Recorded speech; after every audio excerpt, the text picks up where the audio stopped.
तो दोस्तों, मेरे YouTube चैनल में आपका स्वागत है। दोस्तों, आज की इंस्पिरेशनल स्टोरी। जो मुस्कुरा रहा है उसे दर्द ने पाला होगा, जो चल रहा है उसके पाँव में छाला होगा। बिना संघर्ष के इंसान चमक नहीं सकता, जो जलेगा उसी दिए में उजाला होगा। संघर्ष क्यों बचें संघर्ष से, संघर्ष ही तो जीवन की आत्मा है। जितना कठिन संघर्ष होगा उतनी ही शानदार जीत होगी। एक बार एक किसान भगवान से बहुत ही नाराज हो गया। किसान बहुत मेहनती था, बहुत मेहनत से वह खेतों में अनाज उगाता, उसकी देखभाल करता, पर अक्सर उसकी फसल खराब हो जाती। कभी सूखा पड़ जाता, कभी बाढ़ आ जाती, कभी तेज धूप, कभी आंधी, कोई न कोई कारण बन ही जाता कि उसकी फसल खराब हो जाती। दोस्तों, एक दिन वह किसान गुस्से में आसमान की ओर देखकर भगवान से कहा, हे ईश्वर, आपको लोग सर्वज्ञाता मानते हैं कि आप सब जानते हैं। कहते हैं कि आपकी इच्छा के बिना एक भी पत्ता नहीं हिलता, पर मुझे तो लगता है कि आप छोटी सी छोटी बात भी नहीं जानते। आपको तो ये भी नहीं पता कि खेती बाड़ी कैसे करते हैं। अगर आप जानते होते तो हर समय जो बाढ़, आंधी और तूफान आते हैं वो कभी नहीं आते। आप नहीं जानते कि कितना नुकसान उठाना पड़ता है हम किसानों को। यदि आप मेरे हाथ में यह शक्ति दे दें कि जैसा मैं चाहूँ वैसा मैं मौसम कर दूँ, फिर आप देखना मैं अन्न के भंडार लगा दूँगा।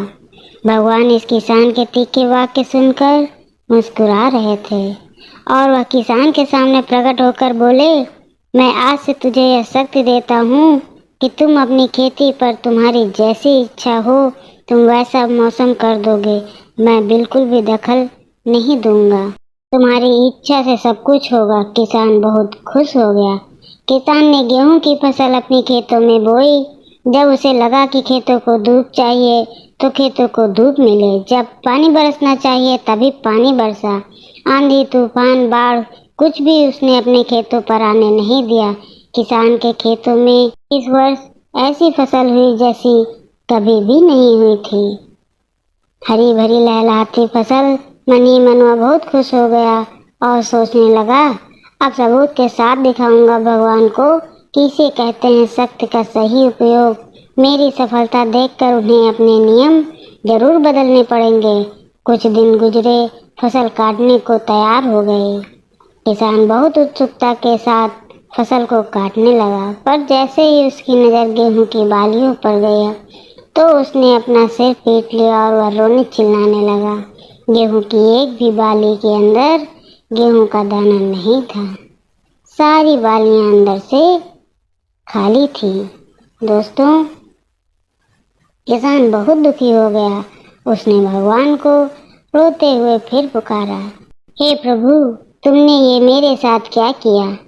क्या तुमने मुझे कोई सजा दी? भगवान बोले, पुत्र, ये तो होना ही था। तुमने पौधों को संघर्ष करने का मौका ही कहाँ दिया। ना तो तुमने उन्हें आंधियों से जूझने दिया, न तेज बारिश से सहने दिया और ना ही धूप में तपने दिया। एक भी चुनौती का सामना तुमने उन्हें नहीं करने दिया, इसलिए सारे पौधे अंदर से खोखले रह गए।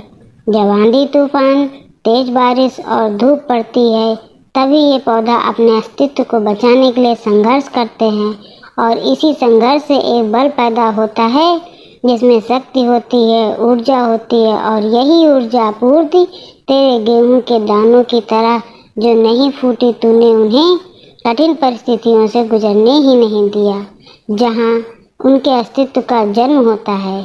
सारे बालियां इसलिए खाली हैं, इनमें एक भी गेहूं का दाना इसलिए नहीं है क्योंकि तुमने अपने पौधों को संघर्ष कराया ही नहीं। याद रखिए, स्वर्ण में स्वर्णीय आभा तभी आता है जब वह आग में तपने, गलने और हथौड़े से पीटने जैसे संघर्षों से गुजरता है। दोस्तों, कोयले का टुकड़ा हीरा तभी बनता है जब वह उच्च दाब और उच्च ताप की मुश्किल परिस्थितियों से गुजरता है। इसी तरह यदि हमारी जिंदगी में कोई संघर्ष ही ना हो, कोई चुनौती ही ना हो, तो हम भी गेहूं की बालियों की तरह खोखले रह जाएंगे। कोई अस्तित्व नहीं होगा हमारा। विपरीत परिस्थितियाँ, विपरीत चुनौतियाँ, समस्याएं हमें और अधिक निखारती हैं। यदि जीवन में कठिन परिस्थितियाँ और चुनौतियाँ आए तो घबराना मत, बल्कि सामना करना।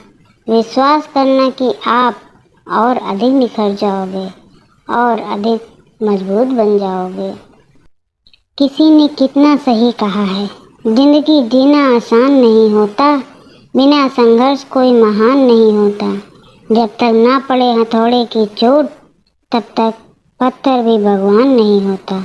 दोस्तों, मेरी ये स्टोरी अगर आपको अच्छी लगी हो, इंस्पिरेशनल लगी हो, तो एक लाइक ज़रूर से करिएगा और अपने दोस्तों में शेयर करिएगा और सब्सक्राइब करना तो बिल्कुल भी ना भूलिएगा मेरा चैनल। Thank you.